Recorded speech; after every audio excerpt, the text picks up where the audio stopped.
உங்க எல்லாருக்கும் புது வருட வாழ்த்துக்கள். என்னடா ஜூன் மாதம் போயிட்டு புது வருட வாழ்த்துக்கள் சொல்கிறாங்களேன்னு பார்க்குறீங்களா? ஆக்சுவலாக மாணவர்களை பொறுத்த வரைக்கும் உண்மையிலேயே புது வருஷம் ஜூனில் தானே பிறக்குது. 7லேருந்து 8, 8லேருந்து 9, 11லேருந்து 12ன்னு சொல்லிட்டு.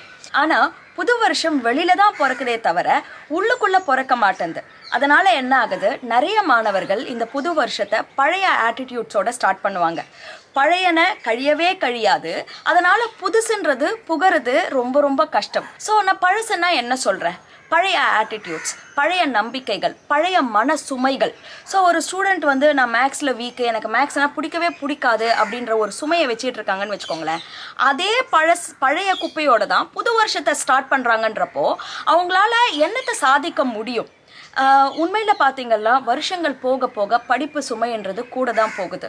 எக்ஸ்ட்ராவாக நீட் கோச்சிங் போகணும், ஜேஇ கோச்சிங் போகணும், எதிர்காலத்தை பற்றி யோசிக்கணும், எந்த குரூப்னு சொல்லிட்டு செலக்ட் பண்ணணும், வீட்டை விட்டு தூரம் போகணும், உள்ளுக்குள்ளே உடல் ரீதியாக பல மாற்றங்கள்னு சொல்லிட்டு சுமைகள்ன்றது கூட தான் போகுது. ஆனால் இந்த பழசுன்றது கழியாததுனால முக்கால்வாசி பேர் மனசுன்றது ரொம்ப வீக்காக போயிடுது. அதனால் ரொம்ப முக்கியமான முடிவுகள் எடுக்க வேண்டிய காலகட்டத்தில் பல தவறான முடிவுகள் எடுத்து வைக்கிறது மூலமாக அவங்களோட வாழ்க்கையே அவங்க சொந்த செலவில் சூன்யம் வச்சுக்கிறாங்க அப்படின்ற அளவுக்கு கூட நாசங்கள் நடக்குது. ஸோ இந்த மாதிரியான ஒரு புதைக்குழியில் நீங்கள் மாட்டக்கூடாது.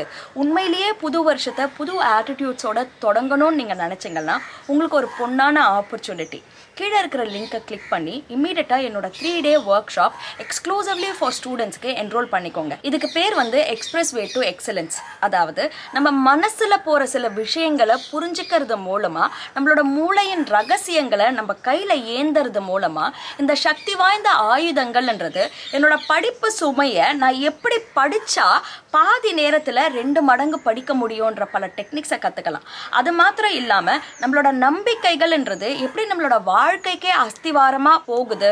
அந்த நம்பிக்கைகள் இன்னைக்கு என்னோட ஆழ் மனசில் எனக்கு உதவாத நம்பிக்கைகள் இருந்துச்சுன்னா அதை தூக்கி போட்டுட்டு லாங் டேர்மில் நான் வந்து எப்படி ஒரு பலமான நம்பிக்கைகளை எனக்கு உருவாக்கிக்கிட்டு ஒரு நல்ல வெற்றி வாய்ப்பை எனக்காக செதுக்கிக்க முடியும் அப்படின்ற சில விஷயங்கள், ரொம்ப பவர்ஃபுல்லான விஷயங்களை அந்த ஒர்க் ஷாப்பில் கற்றுப்பீங்க. ஸோ சீட்ஸ் வந்து ஃபில்அப் ஆகிறதுக்கு முன்னாடி கீழே இருக்கிற லிங்கை கிளிக் பண்ணி இம்மீடியட்டாக ரெஜிஸ்டர் பண்ணிக்கோங்க.